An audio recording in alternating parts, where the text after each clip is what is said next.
One. All right, welcome in everybody. We got a awesome show with you here on the Fit Pro Show. David here, Hannah here.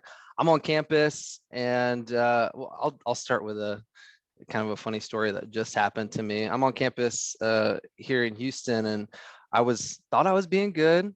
I have all my food packed together, all my healthy food, and I go into the refrigerator and already see that people have like full pizzas in there and all that. I'm like, man, it is good that Jessica and I are going to be back so we can get people fit and healthy again. And then after I have that thought and eat my lunch, I drop my container and there's just glass everywhere. And I was like, you know what? That Oh. cardboard pizza box wouldn't have wouldn't have betrayed me. So, oh man, but if that's the worst thing that happens today, I'm gonna be okay. But it is good to be back, and I think we have a really good show today talking about cardiovascular training. So what I wanted to start out for everybody and then for you, Hannah, was to ask what type of cardio do y'all do right now? Whether it's like running or biking, is it low intensity, high intensity? How long do you do it? Anything that you want to share in the chat box, please do. And then Hannah, what are you doing right now for cardio? Um, so my favorite form of cardio is HIIT training, so high intensity interval training. Big fan of sprints and working for 40 seconds of work, 20 seconds of rest, and then making it quick and efficient. Mm-hmm. So that's kind of what I'll do around 2, 3 times a week. Then I guess I don't really do that moderate intensity. I'm not a big runner, jogger. I don't really go for really, really long bike rides. I'm more of I'll go hiking, I'll go walking, I will go, I guess mountain biking can be pretty intense. I just don't do it as much, but Mm-hmm. my average week is usually some sort of HIIT training throughout the week, but then every single day I do get outside and go for a walk or some sort of hike because I do live in the beautiful state of Oregon. So that's where I find my cardio. Nice. That's a really good answer. It sounds like there's a lot going on there too, and getting outside. I see Teresa walks her dog too. That's a good one. I love walking the pups. 45 minutes, nice, and he Yeah. walks fast. That keeps your pace there, Yes. Teresa. That's good. What Get some fresh air too. about you, Um, David? yeah. So for me, I do a little bit of low intensity steady state stuff, and then I do other like high intensity interval stuff, kind of like you. Whenever I do the low intensity stuff, it's like after a strength training session where I'm just trying to get like maybe 15-20 minutes, whether that's like a incline walk or elliptical or something. Sometimes if I'm not doing strength training, I can get a longer session in. If I go to the gym on the elliptical, maybe I can get 45 minutes or an hour, and I'll usually read when I do that. I'll read my book and be trying to underline, and it really looks like scribbles in my book, but I try to multitask there. But then with the what I really like doing is the high intensity interval, because I think that's what a lot of people are missing in their life and their like cardiovascular health spectrum of things, is Mhm. those interval workouts, whether it's Tabata or circuits or whatever, where you have those appropriate work to rest ratios. You're really working really hard. That's the hard buy-in for people, because you can get it done in 5, 10, 15 minutes, but also it's going to be really hard and you're going to be breathing hard during that time. So there's a give and take there, and that's kind of what we're going to be talking about today. I'm going to Yeah, check out the chat box here. there's really no right or wrong way to do cardio. What we Hmm. are definitely going to emphasize throughout this chat is just some sort of cardio is great, and then getting a mixture and variety in there is what we really want to harp on. Yeah, yeah, for sure. Great point. Let's see, Mike, stationary bike, walk, jog, maybe once a week.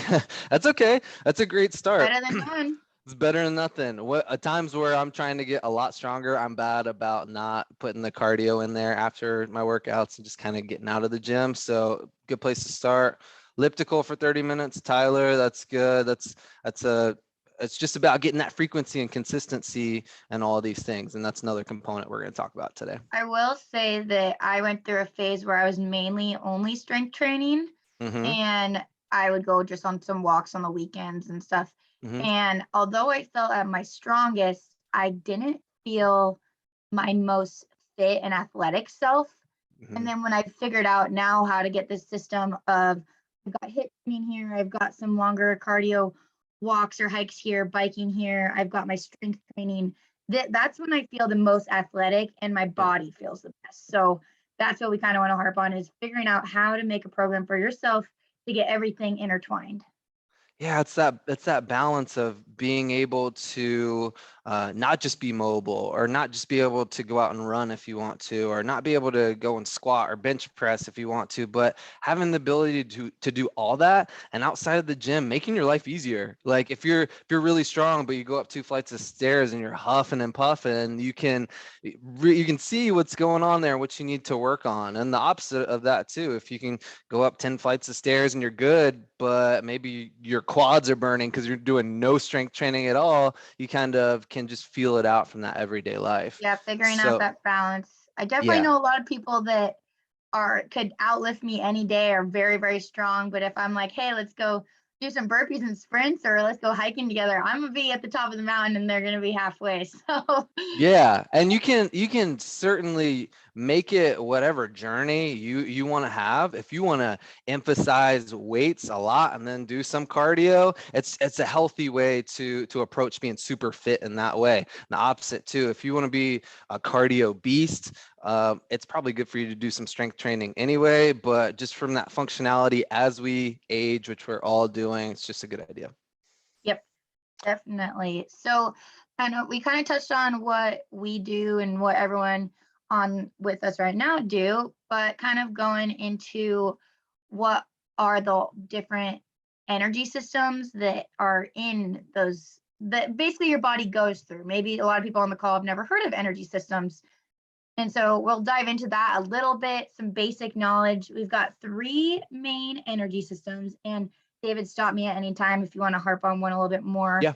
Number one is going to be our ATP system. That's going to be just up to 10 seconds long. That's those Hmm. sports or gymnastics where I'm doing just a backflip right there, or a football push. That's going to be what your body doesn't use oxygen. You go right in and just drive super hard, real speed, real power. So that's number one. That's our first energy system. Number two is going to be our anaerobic or our fast glycolysis. This is also not going to be using oxygen. This one's going to be that's about 10 seconds to 90 seconds of duration. So this is going to be more in that HIIT style training when you are working in the bouts of 10 to a minute and a half of work. You're going to be using just this is where you're going to feel that burn, that out of breath, like really quick in the sprints. Okay.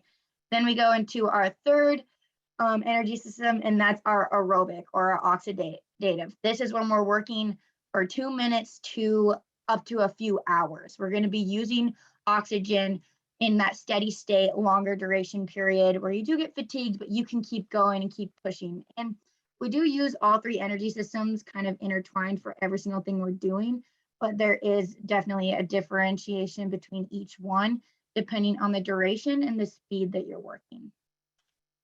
Yeah, I think that was an awesome overview right there of those three. When we talk about maybe examples of those ways that you can tap into those, for that first one, the anaerobic, ATP, creatine, phosphagen, whatever you want to call it, it's that 1 to 10 seconds, like she said, and you don't have to think of it as just like a short sprint, which is one of the ways that you can do it as long as it's under 10 seconds, but you can think of it as an explosive jump. So some type of max effort plyometric stuff, or if you're pulling something from the ground, if you're doing a heavy deadlift, guess what? You're in that energy system right there too. So lots of ways that you can tap into that one. And then when you go to the second one, still anaerobic, that glycolytic stuff. That's when, again, I usually tell people 10 to 30 seconds, but you're right. It's certainly not past 90. I wouldn't have anybody do more than 60 seconds right here, Yeah, because how much can you really sprint or work hard when you're going for over a really minute. past 30? Yeah, really Yeah. past 30 seconds, but certainly past 60.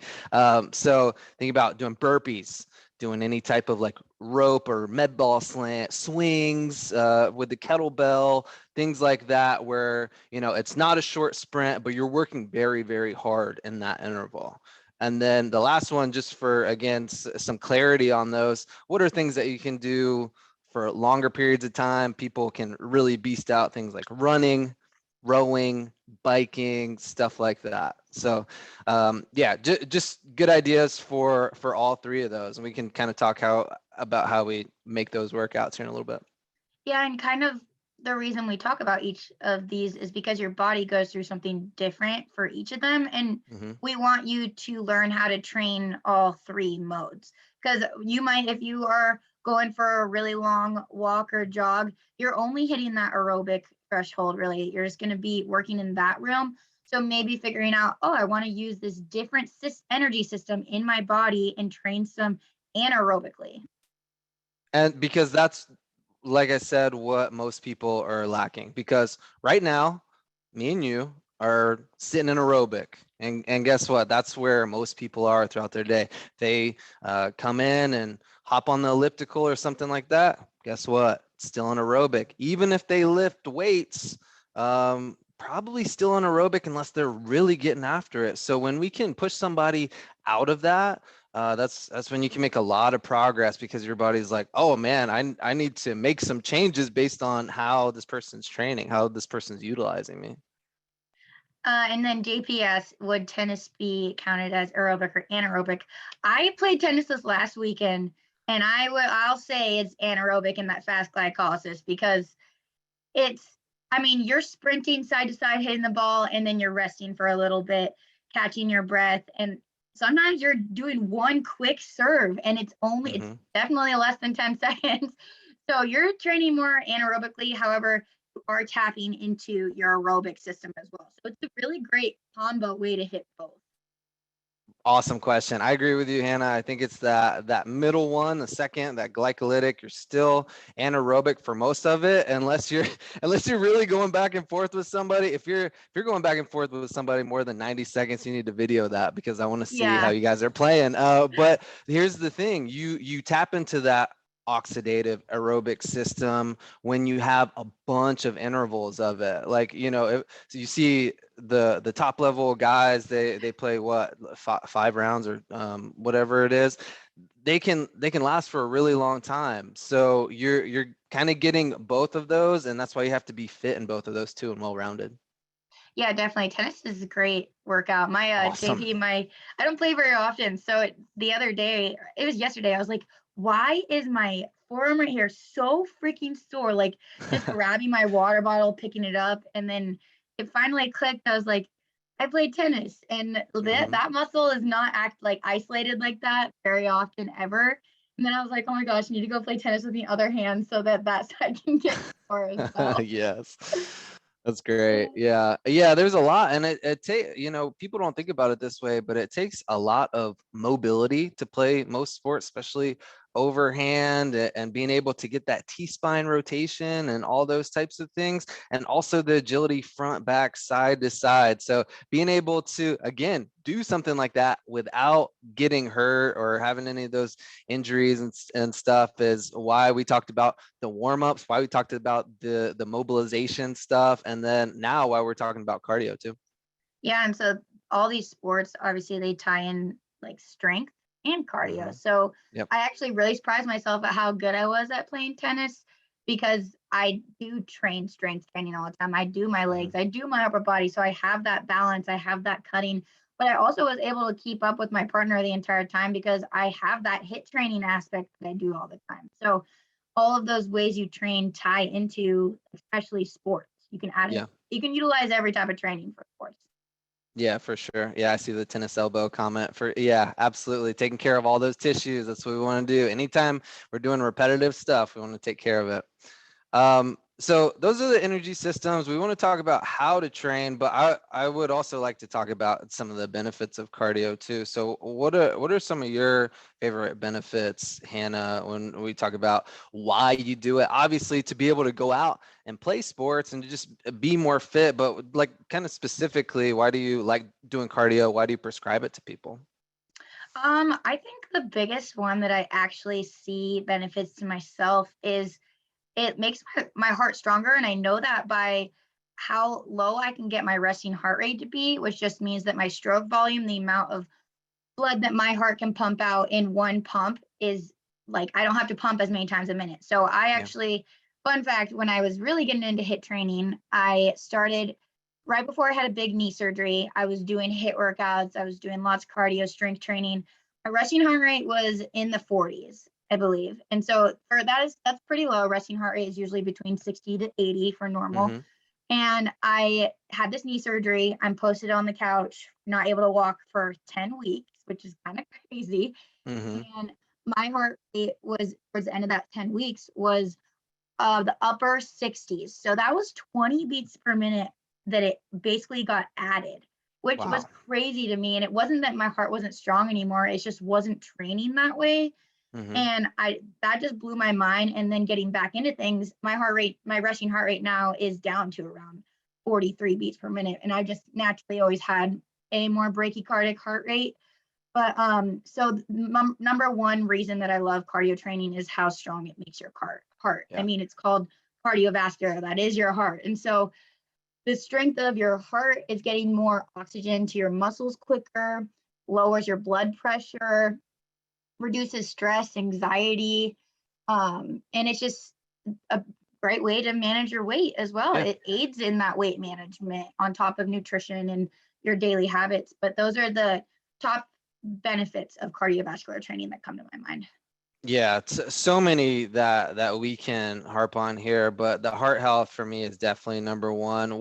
What's one of the biggest things that we stay on top of in, the health and the fitness industry?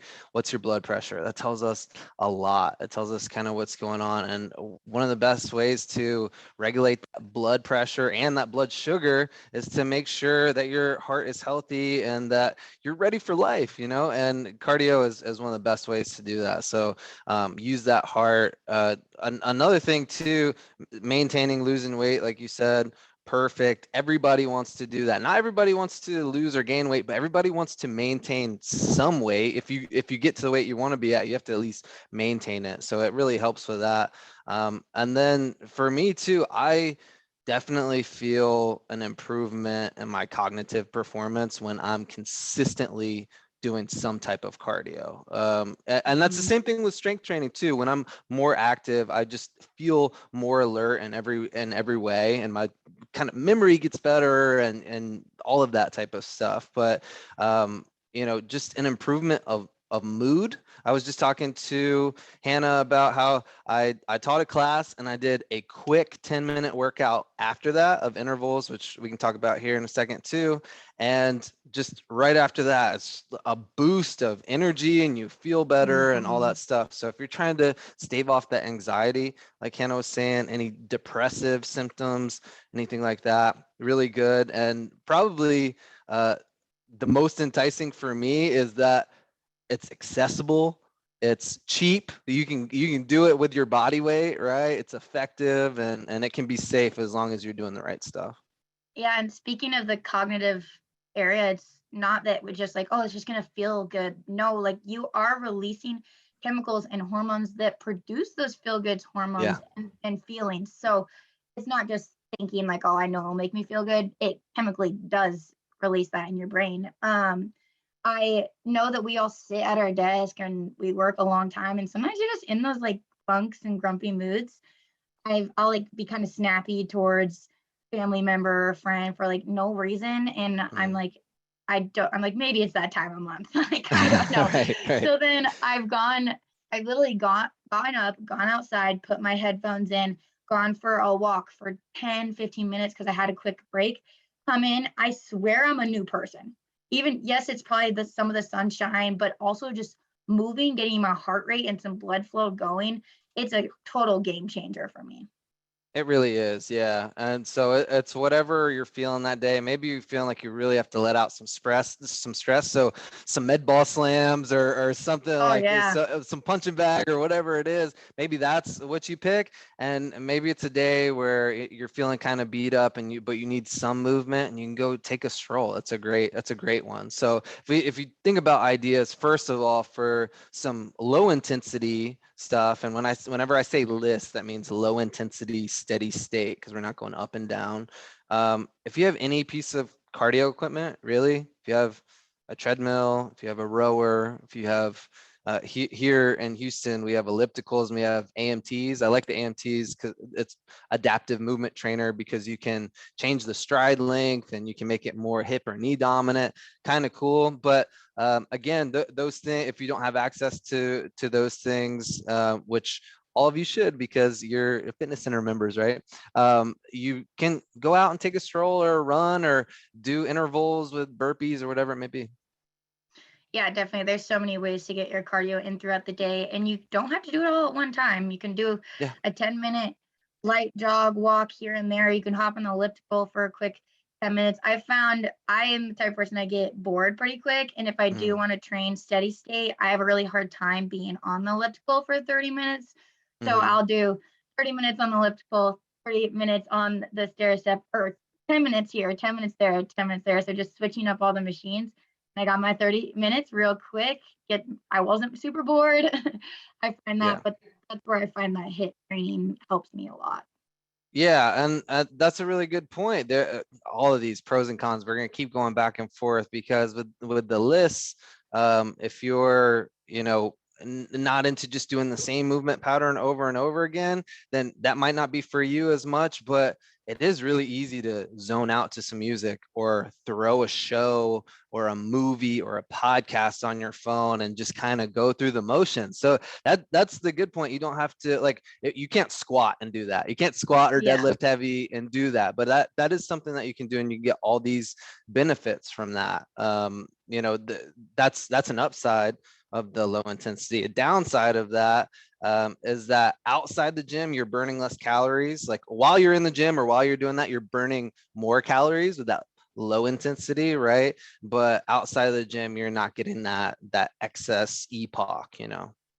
Yeah, so kind of talking about that, we can go into some misconceptions. We Sure. all have heard of the fat burning zone. So, Mm, but as fitness professionals, we don't believe in the fat burning zone. It is technically, so this is what I'm going to say. You can correct me if I'm wrong, David, but yep. I'd say yes, if you get your heart rate in this one area, yes, you are going to be possibly burning more percentage of fat calories than you are other calories. Hmm. However, once that workout is done, like you didn't burn too many calories overall because you kept yourself at a pretty low intensity. However, if then you want to instead do better by doing a little bit higher intensity, you're going to burn overall calories a lot more. Yes, you're not only isolating those fat calories as much, but you are going to burn more calories, which will include the fat calories. I don't know if that kind of makes sense, but that's kind of debunking that myth. Yeah. Um, Higher intensity is always going to be better, burn more calories outside of the gym as well. Yeah, and agree. I'll just say it in a different way. If you're in this zone, for most people, that fat burning zone, let's say it's about 60% of your max heart rate. It's true what Hannah was saying, burn more fat than carbohydrate for energy, but that doesn't mean that it's more fat loss coming off of your body. It means that you're utilizing that substrate for energy, like as the the calories that came in or whatever. So it doesn't matter if it's a higher percentage from fat or from carbohydrate if it's less overall calories. I mean, calories, that is a unit of energy, right? And we're trying to burn as much energy as we can. So if you stay in that low intensity zone and you focus on that, you might be leaving something on the table. So I wouldn't focus on that fat burning zone as much, just overall calories, making sure that your workouts make sense and being consistent. Yeah, really good way of saying that. Makes it a little bit clearer than how I was going at it. Yeah, but both. Yeah. Another misconception is some people may run, but not exactly look like they're runners. What do you Mhm. have to say about that, David? Yeah, I think that's just from, well, and look like they're runners, that is kind of general. But if body composition is important to you, then making sure that your strength training is number one. It's so important for, again, that calorie burn, that strength, having the look like you work out. There's a big nutrition component there. But when we talk about balancing the low intensity and the high intensity, the high intensity is going to burn more calories after the workout, like we said, and it's really freaking difficult when you do it correctly. So when you see somebody who looks just overall super fit, it's usually because they're doing it all, and they're usually doing all of them at a pretty high level.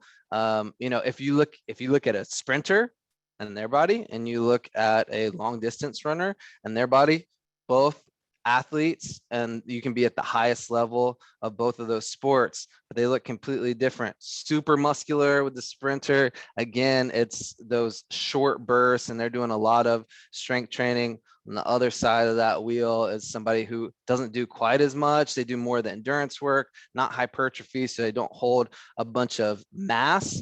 So, you know, just different sides to the coin. Yeah, and I'd say another benefit of that HIIT or higher intensity training is you can also build muscle while you're doing it. And so that's just going to kind of getting more of your bang for your buck, investing time in getting that heart rate and cardio side, as well as building some muscle if you've got a bunch of squats in there, lunges, push-ups in that region. You're kind of hitting both areas. And so we'll say it one last time, like HIIT training is it's very efficient and very good for you. Yeah, and I do think there is a difference between how often that you can do it, though. When we talk about like Yeah. frequency of how often you can do the really high intensity stuff, if you're not doing any and you try to do it, you know, every day or close to it, you're going to burn out really quick. So probably starting to work it in twice a week if you haven't been, and then maybe build up to maybe 3-4 times a week. I probably wouldn't go any more than that.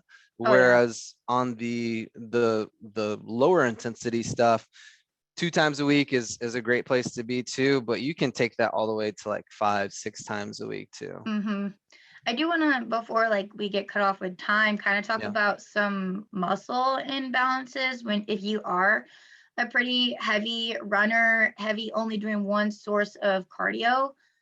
Just listening to your body, if you're feeling like you have some sort of pain in an area, usually due to some overuse, and the maybe that muscle in that area that's having pain is weak, or the opposing muscle is too weak, and or the other one is too strong. It's just figuring out what is going on. So listening to your body. If you're an avid runner, you're oftentimes going to have your quads super strong and your hamstrings super weak.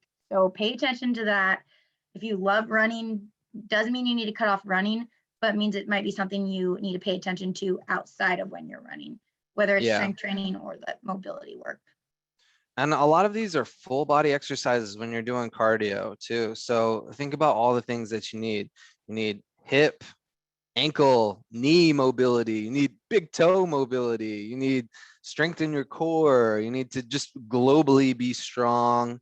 You know, your gait has to be right. There's all this stuff that happens, and we can kind of talk more about this because I have so much more to say about cardio. So I feel like this is going to be a 2-part because we didn't get into what these workouts actually look like, because I think there's a lot of misconceptions there. But what we're going to do is make sure that we're on the teams a little bit more often. I posted on that for the first time in a while, and we're going to be putting some good content on there. Obviously the recording of this. And if you guys have any follow-up questions with that, get on the teams page and let us know. And I'm going to make sure that you guys have some recommendations for some of those workouts here soon. Perfect. Yeah. All right. Anything else, Hannah? Since it seems like we're gonna be doing a part 2, yeah, I feel like we touched on what cardio training is, benefits of it, kind of debunking that fat burning zone, and basically gonna go next week more into how do you build these workouts and what exactly do they look like. So check in next week and we'll get all that information for you to start implementing. Yeah, absolutely. We'll see you guys same time next week. Thanks, everybody. All right, see you, team.